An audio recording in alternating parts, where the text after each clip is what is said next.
Catherine Bernardo, boyfriend na si Alden Richards. Anong sinabi ni Maine Mendoza? Nakakagulat nga na balita ang kumakalat ngayon sa internet. Ito ay nang makitang magkasama si Alden Richards at Catherine Bernardo.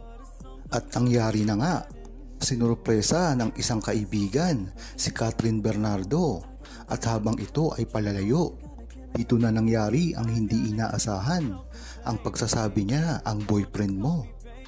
Marami nga ang nakarinig dito at talagang in-emphasize pa nila sa kanilang mga video. Ngunit ang tanong dito, yun ba talaga ang sinabi?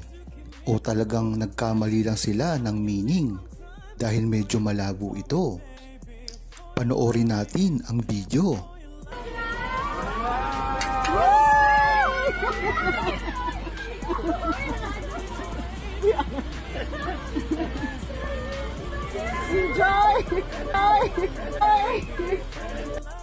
Alam naman kasi natin, nangyari na rin ito kay Alden Richards at Jasmine Curtis.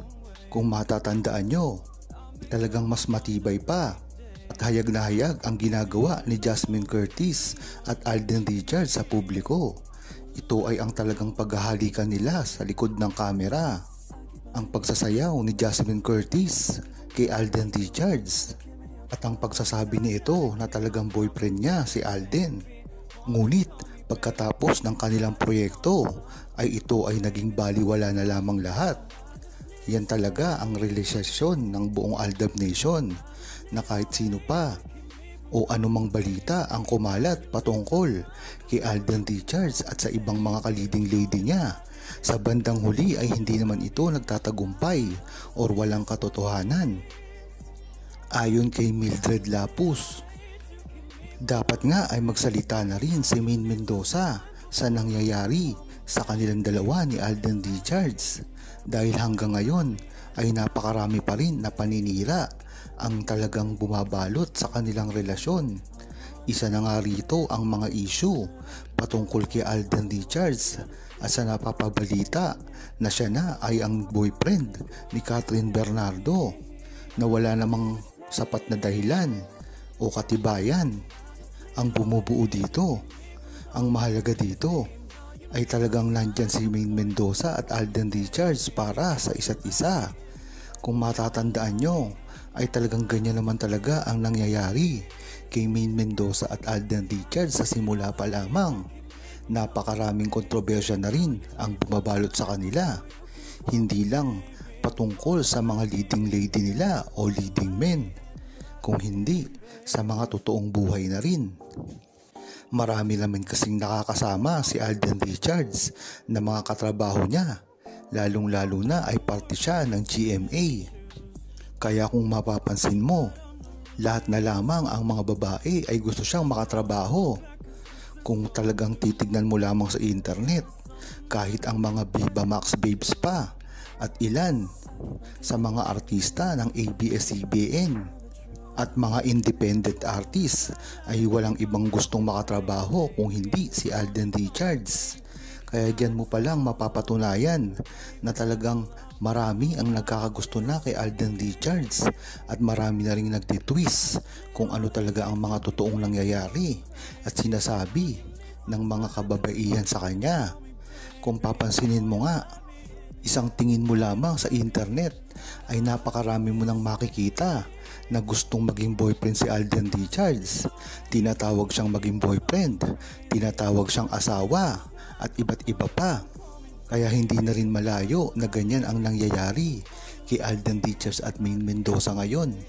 Ang mahalaga dito ay ang una lang nasabi ni Alden Richards sa publiko na ang talagang turingan lamang nila ni Catherine Bernardo ay isang parang magkapatid lamang or magkaibigan na tunay.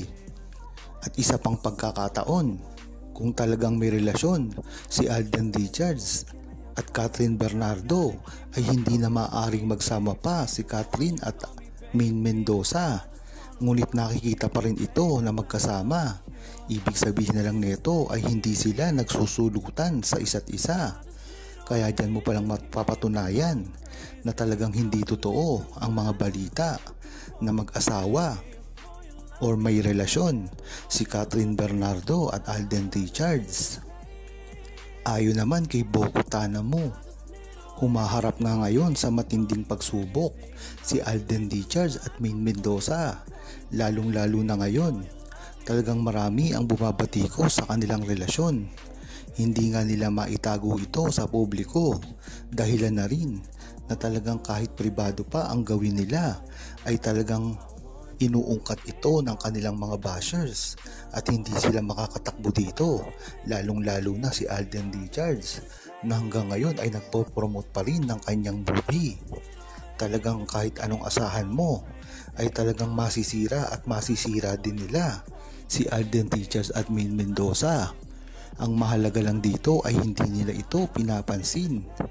Yan naman talaga ang dapat gawin ni Alden Richards at Maine Mendoza. Ito ay huwag pansinin ang mga nangbaba sa kanila dahil ito ay nagpapakalat lamang ng kung ano-anong balita. Hindi naman mahalaga dito kung ano talaga ang gustong gawin ni Alden Richards at Maine Mendoza sa kanilang movie na gagawin. Matatandaan na gustong-gusto na rin ni Alden Richards mangyari ito. Hindi lang naman si Maine Mendoza kasi ang gustong makatrabaho si Alden Richards, kundi napakarami rin. Kaya mas maganda na mauna muna si Maine Mendoza. Ang maganda kasi dito ay galing sa successful ang movie ni Alden Richards at hindi ito mapapantayan kung ang kukunin lamang ni Alden Richards ay hindi sikat at walang kakaris-karisma na artista. Dapat ito ay sundan mismo ni Maine Mendoza na talaga namang tatangkilikin ng buong mundo. Ang maganda pa nga dito ay baka mahigitan pa nila ngayon ang movie nila Catherine Bernardo at Alden Richards na Hello Love Again. Yan naman talaga ang balak ni Alden Richards sa simula pa lamang. Ang hindi maganda dito ay kung hindi papayagan si Maine Mendoza ng kanyang management. Alam naman natin kasi sa simula pa lamang ay diyan na talaga nagkakaproblema ang pagsasama na ginagawa ni Alden Richards at Maine Mendoza. Kaya hanggang ngayon ay talagang napakalabo pa rin ng nangyayari sa kanila. Ang mahalaga dito ay nagbigay na ng pahayag si Alden Richards at Maine Mendoza na gusto nilang magsama sa isang proyekto, sa movie man o teleserye. Huwag kalimutang mag-subscribe, comment at i-like ang video na ito. Thanks for watching! Now you need some time before you can call me baby.